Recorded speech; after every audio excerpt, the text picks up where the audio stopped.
What's up, dudes and dudettes of the internet? My name's Scythe and we are back again for some more Diablo 3 Tres Mario and Luigi Mario. So today we've got a couple things to talk about before we get into the action, everybody. I finally got a chance to pull myself away from this addictingly awesome game and did a little bit of research. So I was playing on my Witch Doctor the other day, just with some friends, and ended up discovering that, hey, wait a minute, he's got an ability at level 61. Now, I think we have one at level 61 as well. I'm not sure what it's under, though, right?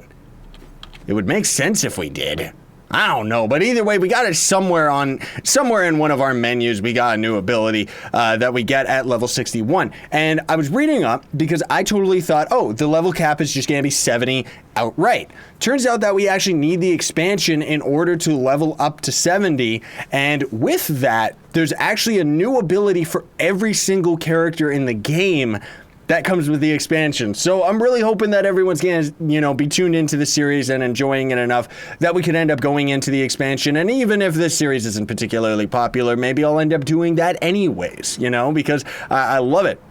And I wanted to kind of mess with the Artisans a little bit today, just to kind of show you some of the different mechanics, which, although I did actually show you the smithy, one of the things that I didn't really know that much about was the transmogrify, the mirror person over here. But I got to mess around with it, and it's a pretty cool system. So you can actually come over to her, and then you can put any piece of gear in here and it's going to replace a property. I'm pretty sure it's just a random property. It probably says it right there anyways, but I don't care to read it. Mostly I'm looking at this transmogrify because all we need to do is put a piece of gear in here, and then for a set amount of money, we can actually just change the look of our character, and it's just a vanity style to it, but still, that's just so cool, man. Like, this wasn't actually in the game back when I first started playing it. So this one right here actually looks really, really cool, but screw it, let's just do it anyway. I was gonna say, nah, we wouldn't, but oh well. Something else, too, that I haven't had the chance to read up on was the fact that, do you have to unlock different styles of clothes and stuff like that based on legendary gear, or can you just kind of swap them out to any type of legendary gear? I don't know. And then also, I kind of mentioned this in our episode about the secret unicorn level.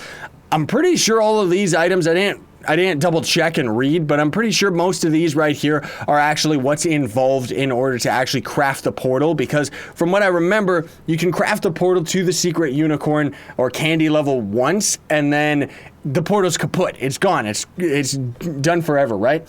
Then also, this is actually all of the legendary gear that I've gotten, or at least the ones that are noteworthy enough. And then there's this right here, and I think that's actually it out of my entire playtime of my other characters and stuff, right? Turns out that they must have changed some of the drop rates, because I was just playing, again, I was playing on my Witch Doctor, and I ended up getting like 3 or 4 legendaries just going through Act 1. Now, also, we've been running into this where we've been kicking all sorts of butt. We're gonna raise the difficulty up to hard mode, and of course, we can always just lower it. Oh, difficulty cannot be changed anymore. Well, rip me. I totally thought I should have read that. I totally thought we could bring it back down if things ended up getting too out of hand, but that's okay. I'm pretty overly confident. Oh my goodness, I gotta turn this volume down. I'm pretty overly confident in our own abilities and my own personal skill that we're gonna be able to get through this no problem, because, I mean, seriously, now I gotta turn my volume up a little bit. It's not that tough, is it? Hopefully, I'm pretty sure what's actually coming near us is actually Leoric, which is right here. He's the Skeleton King, right? And also, something else that I've been thinking about this long and hard, everybody, and I'm sorry to say, I've said this before, I said it since the beginning, I'm not really interested in this game's story, and in all honesty, I forgot just how how chatty all the in-game characters are. So, if you want to read the entire story, of course, there's going to be, most of it is going to show up in the bottom left, and you can always just pause the video and read it. But for the most part, I'm going to actually start skipping all of that stuff. I'm sorry to say, everybody. So there is the Skeleton King, all evil and beautiful. But what's actually going to be going on is these totem poles right here are going to end up activating once he shuts up. And I think we're going to end up fighting him today, but we'll just have to see what happens. Yeah, you know what? Even though it's hard mode, this is still, like, really, really easy anyways, isn't it? Yeah, this is still real easy, man. I love it, though. I've been so addicted to this game. Any chance that I can get, I've just been playing it. Even on my off time, just playing with different characters, because this is kind of my Let's Play, like my LP character, right? So, yeah, I love this game, man, like, seriously. Like I said, I'm gonna be saying that through the whole series, so hopefully that doesn't get old. Get out of the way, skeletons! You too, idiot! Oh yeah, we're gonna get to fight Leoric. Oh yeah. So, by the way, too, I guess I should have mentioned this at the beginning of the series, but there's actually a free demo that you can play right now that lets you get a character up to level 13 and lets you play all the way up to the point that we've been playing up to this point, right? You can actually face Leoric and then end up reloading the world and kind of continue playing on the same character as well. So it's really, really cool that they have stuff like that, you know? Really helps out with the game. And also, I didn't even know this, Diablo must have gotten a decrease in price. It's only 20 bucks. Granted, that's US, so I know for a lot of you on the other side of the world and stuff, that's a lot, but... Hello, Leoric. Now, for stuff like this, we probably will just keep it rather than skip it just because it's so cool. But yeah, as you can see, it just goes real quick. This gets me so nostalgic too. I remember when the beta or demo was out for this game and everybody went nuts, myself included. Now there's gonna be a bunch of enemies that'll spawn down here. Okay, they weren't as far as I thought. But still, this is gonna be bad. We probably shouldn't have this sword attack while we're fighting Leoric. Because we're gonna have to get in melee range, and that's not good for us being a mage, man. Because this guy, oh, he can wreck us, especially now that we're on the harder difficulty too. I'm hoping that we can end up getting a nice, beautiful drop from him as well, which would be really, really cool. Isn't that so neat? All his armor goes to him, and then he activates and he's all, oh, he's beautiful. Hello, Skeleton King. I will destroy your face. Can we get him? Come on. There you go. Ooh, no you don't. Oh, whoops, I'm using the wrong ability. There we go, so we're actually doing not bad. Can we actually knock him back? No, we can't. We just caused damage to him instead. Oh, he's gonna summon a bunch of minions. Now, this is where things get very, very out of hand very, very quickly, because if you don't take care of his minions, at least on the harder difficulties, we might have no problem with him today. He also seems to be slowed a lot, but he usually will end up teleporting right into our face and getting real deadly, and yeah, it can end up being very, very badly for us. So you gotta try and take out as many of his ads as we can before, there he goes, he's gonna do it. Ouch! You jerk! How dareth ye? He is taking a lot of beatings though, what, isn't he? Like, man alive, he really is taking a long time to die. Oh! Yep. No, I don't think so. We should really be using a long-range attack rather than this one, but that's okay. Stay back, Leoric. I will defeat you, you freak. I love this game, man. Seriously, this is just so cool. Now, that's the other thing too, is you gotta be careful because otherwise his minions can end up trapping us and really causing some mega damage to us just because of the fact that they're keeping us trapped, you know? I'm just gonna start focusing him. At least we got some health orbs, so it's okay. And we're kiting him. Die, Leoric. Oh, this is it. This is the end. Yeah! Take that, ugly! Did we get a legendary? Yeah, we did! We got mace! Oh! Oh, man. And I love that rock guitar that ends up playing as you end up completing it, too. Oh, that's so cool. New lore, even though we're not gonna get to listen to it. So this is where, random generation or identifying items is what I mean to say. We'll take that book. Legendary items spawn unidentified. Normally, you would have to go to Deckard Cain and actually identify these items in the old Diablo games. This game just has the unidentified legendaries because what's actually happening right here as we identify this is it's picking the stats that it's going to have. And you can actually go and check out on the wiki all of the different stats of all these different weapons as well as the different generations of them. Wow, that is going to make it super duper strong. So look at this. It's got lightning damage, so we may want to swap to a lightning build. Lightning skills deal 10% more damage. Yes, definitely. Life after each kill and a 21% chance to chain lightning enemies when you hit them. That's so cool, man.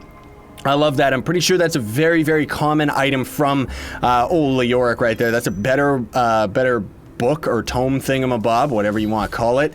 Let us... Did we end up? No, we didn't end up leveling up. We're going to be gaining a lot more experience too, now that we're actually on a harder difficulty, so it's going to end up balancing out. I think this is when we go and find Tyrael. Although I don't know if he's actually called Tyrael yet, so hashtag spoilers, I guess? Maybe? Hello? Blah, blah, blah, blah, blah. See, that's what I mean. Skip, just pause the video if you want to see it yourself, folks. I'm sorry. Now we can warp out of here, and then we get to go to the interesting areas. I'm still not used to that map with the waypoints, though. Ooh, cutscene. I have traveled far, only to find that the fallen star was a man. Who is he? Why has he come? He recalls nothing. But Cain may have the answers.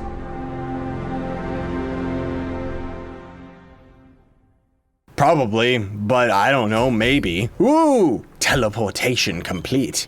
Hello. Also, there is dye. I should have mentioned that too as we were choosing our style of clothing and stuff like that. Blah, blah, blah. He's just talking about the stranger. We'll just leave it at that, I guess. Ooh, we got something good. What is this? Ooh, we lose a bit of damage, but we do get a lot more toughness and recovery. Critical hits grant 2 arcane power. I like the one that we have chance to cast area damage on hit. Well, we lose a little bit of damage, but we do get a bit more defensive, so that's okay. Let's actually swap over to our lightning. Use this one. What about our Arcane Orb? Ray of Frost is still very beautiful, but I do very much like the Arcane Orb. Speed up the orb and its damage, but reduce the area of effect. We're going to just keep it without the extra damage, although the extra damage is very, very cool. I like the crowd control. Well, come to think of it, we don't need the crowd control because we're going to be rocking lightning, right? So rip me. Diamond armor, we don't particularly need, even though it is a very beautiful spell. And then we don't have any of these other ones just yet. Hello, Deckard. We'll probably call the episode pretty soon, folks, because otherwise that was a pretty, I don't think we're going to run into anything as epic as that battle, but I do want to take a peek and see whether or not we can find anything good over here in the shop. It's also a good idea as well. Let me just sell all this garbage, honestly. Who cares? Just give ourselves some extra money. But it's a good idea to always go throughout the town and check out the other merchants because they end up having different things. So you can see this guy's actually selling a bunch of different gear, which doesn't look like any of it's particularly good. And that one's just for a demon hunter. That's just buyback, which it's so convenient that you can actually buy back the items from different merchants, right? So I want to just double check this before we end up calling it. Oh, she needs to be level 2 in order to enchant that. Well, let's just train her up to level 2. This is cool, too. It all updates and gets all beautiful. Oh, man. So what happens if we change its style? That's enchanting it. Never mind. Possible properties. Left click here to display all possible properties for this item slot. Where? Oh. This wasn't in the game back when I started playing this game. Wow. I didn't know that you could randomize each individual property, and then, of course, it's going to cost different resources to do that. That is insane. That is really insane. So that's what the end game is. Rather than farming for a better version of a legendary item, although that can still happen, I guess you're going to be farming for resources so that you could respec a legendary that you ended up having. That is nuts. And hashtag confirmed. Well, hashtag confirm. So, see, here's the thing. Here's the thing, everybody. This Wildwood and this Monster Hunter, both of those are items that I ended up finding while I was on my other character, my witch hunter. I actually broke those items down at my smith. So let me know in the comments, everybody. Actually, no, that's okay. You can let me know in the comments just so that other people can know. But for myself personally, I'm going to research that after we end the episode, because did I end up unlocking these styles kind of similar to the loot collector and trove in order to, you know, like, did we unlock these by deconstructing these legendaries so that we can actually use these on our character? That sword looks so cool, but it costs so much gold, it's not worth it. That's cool. We could give ourselves a club for a legendary. That's funny. Oh man, that's good. But yeah, so either way, that is still like such a cool system. I'm gonna have to put some research into that, and I guess let you all know in the next episode. Either way, thanks for watching, everybody. Very much appreciated. Do not forget to Hadouken the like button, share, favorite, and subscribe to join Team Pixel Sayonara, and stay epic, everybody.